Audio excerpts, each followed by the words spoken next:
আসসালামু আলাইকুম কাকা কাকি ভালো আছেন? সালাম বালা আছি বাবা। আইলাম ভোট চাইতে আর আমনে করে কিছু নাস্তা পানির খরচ দিতে।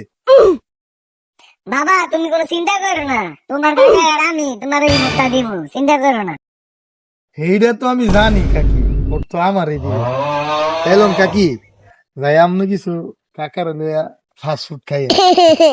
আরে বাতিজা, এটির কি দরকার আছিল? ভোট তো তোমারই দিমু। কাকা তাহলে খায়েন, কাকি হইলে আপনি ফাস্ট ফুড খায়েন। কাকা, আপনি এটা একটা কাজ করলেন। আপনি সামান্য 500 টাকার বিনিময়ে আমার ভোট বিক্রি করলেন।